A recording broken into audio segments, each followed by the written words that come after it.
Harrods, but I had no friends and no family and no support.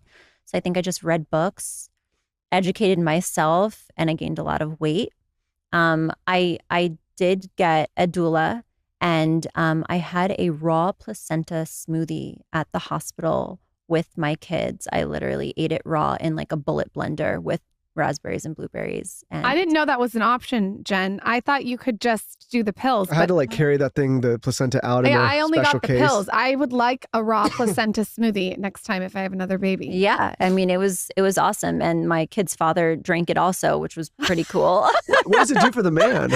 I don't know. I think he just wanted to feel like involved, and he's kind of crazy that way. So we both enjoyed it. And then I also encapsulated the rest of it too, which I had up until a few years ago. It probably has an expiration on it. So, And then what happened? Was it post-pregnancy or during pregnancy? so which one? Because Danielle and I tried to have a child together, which I lost. So I don't know if you're talking about. I'm not talking about that. Okay. I felt like you had like preeclampsia. Why do I feel? Oh, so yes. So when I think this was with Tino, my ankles and my feet got so big that like I could push into my skin and it would like hold my fingerprint like a Tempur-Pedic mattress. So I think it's called edema. I did not have preeclampsia, but I was close to it. And so they induced me early. I think Tino was maybe 37 weeks. In Europe, they tend to do C-sections at 38 and a half weeks. And because my first son was frank breech, which means bottom down and feet up, and Tino came 6 months after, I had to have another C-section according to them. So, yeah, he was born at, I think, 37 weeks. And I think he should have baked a little bit more. It's so hard. And the weight gain, I feel you. I mean, I'm the same way. It's like I felt like it's almost like an identity crisis. Totally. I didn't even want to be social. I felt so embarrassed. Here's all of my beautiful friends that gained like 15 pounds in their pregnancies and looked amazing. And then I'm like a house still at like 3 months post. And yeah, it takes a toll on you for sure. But I mean, you look amazing now. So thank you. Whatever you've been doing is working. Thank you. So at what point do you guys decide to move to Boca? So after all of my stuff with the court happened, I had to file for a move away. And because of my ex's erratic behavior in court, they granted it to me. What did he do in court? He's just kind of not the most well-behaved in court, to say it nicely. Like yelling or screaming or? For sure. All of the above. Mm-hmm.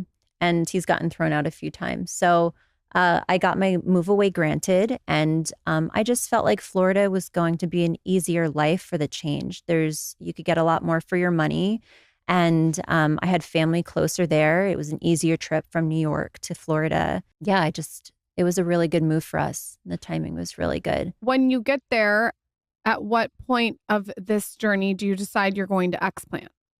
So when we left California, it was 2018, and I was living in New York in the house that I had owned while we built the Florida location. And I remember I was going to downsize because here I was with these 500cc implants, and I'm like, I don't really need these big boobs anymore. I want to downsize. Mine were 400 and they were huge. 500's big. Huge. Well, but I also didn't really have boobs to start with, so I feel like you take yours plus the implant. So I was like a small D for my body. But so I had posted on Instagram that I was thinking of downsizing, and somebody messaged me and was like, well, have you heard about breast implant illness? And I was like, no, what's that? And I Googled the symptoms, and I was like, this is me. And I didn't even know it. Like I didn't know like my brain fog or my memory loss or my swollen hands or me just feeling like lethargic. I didn't know I thought this was just me aging at whatever age I was, 35. Like I had no idea that this was being caused by something.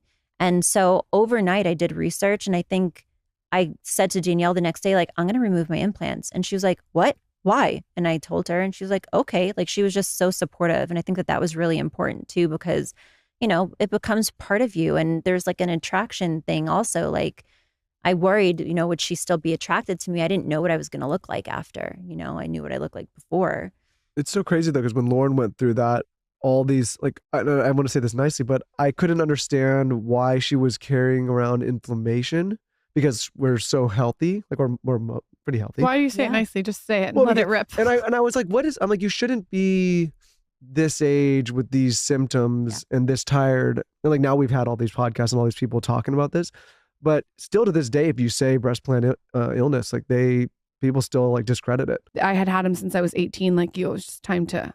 No, but I mean, from the attraction standpoint, like when she told me, I was like, if this helps you get rid of the symptoms and helps you get rid of inflammation, like of course, like I don't want my wife to be running around being inflamed. I don't think a lot of like people understand like that if you carry that much inflammation, like you're going to have chronic illness the rest of your life.